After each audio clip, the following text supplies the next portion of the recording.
لەسەر سێ بابەتی سەرەکی لەوێ گفتوگۆمان کردووە کە بابەتی نەوت و مالیە و قەرزەکانی کوردستانە. لەسەر ئەو سێ بابەتە ئێمە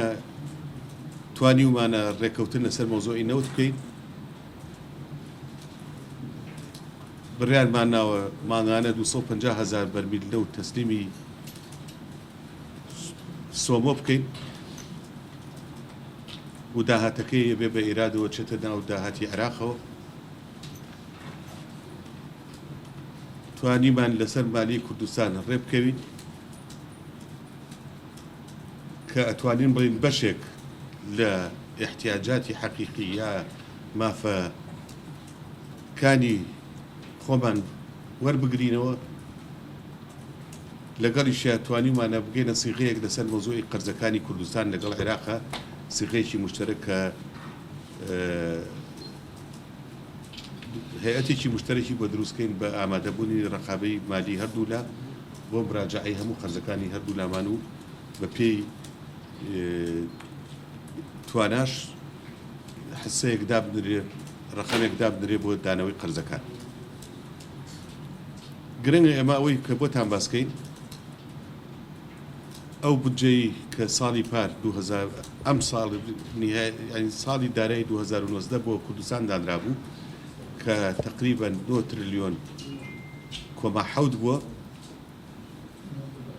ڕەنگە ئاگاشتان لێ بێت کە مانگانە هەرێم تەنها توانوێتی سوود لە 452 ملیاری ئەو پارەی وەرگێت. هەموو ئەو پارەی بۆ نەهاتووە. ئەم ساڵ وەفدی دانوستانی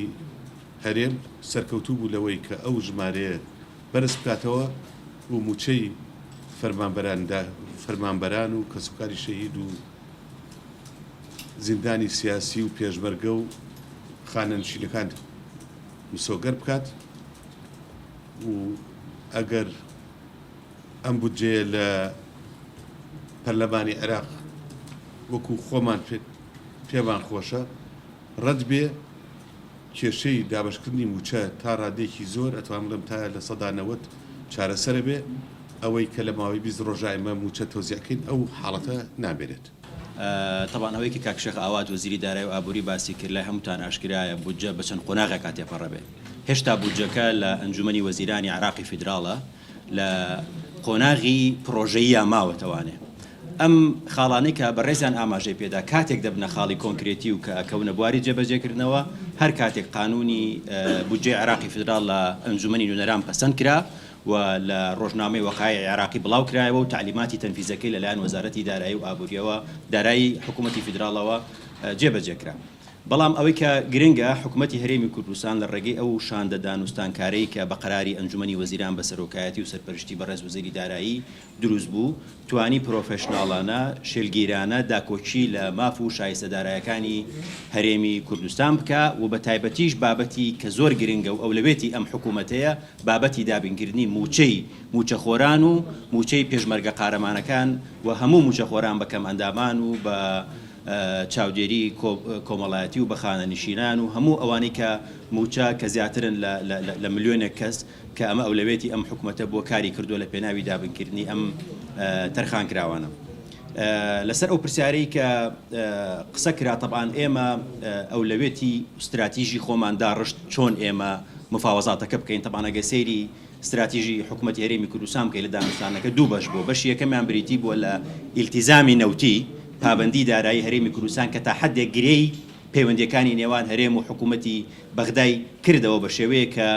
ئیتر ئەو بەهانەیە لای حکوومەتی فیدرالی نەمێنێ بڵێ کە هەرێمی کوردستان ڕاستە و خۆ سەربەخۆ نەوتی خۆی دەفرۆشێ و داهاتی خۆی هەیە و دەوێت لە هەمان کاتی شاسوود لە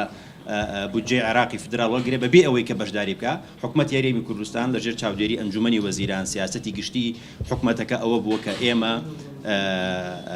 بەشداری دەکەین لە زیادکردنی داهاتی عێراق و بەڵام بەرامبەر ئەوەی کە ئێمە ماف و شایستەدارایەکانمان دابین بکرێت. سەبارەت بە بودجەی پێشمەرگە پێشتر ینی لە 2019 بەداخەوە ینی پێشمەرگە خۆی بەشێکە لە مەنزومەی دیفاعی عێراقی ناکرێت لە چوارچێوەی وەزارەتی دیفاعی عێراقی ئێمە ماڵی لەگەڵا بکرێت لە 2019 بووە. بەڵام ئێمە داواکاری ئێمە ئەوە بۆ کە ڕاستە و خۆ مامەڵە لەگەڵ هێزی پێشمەرگە بکرێت لەگەڵ ڕاتبی پێشمەرگە بکرێت وەک جوستێک لە وەک بەشێک لە مەنزومەی دیفاعی عێراقی لەم بابەتیان تەحەدێکی زۆر سەرکەوتوو بووینە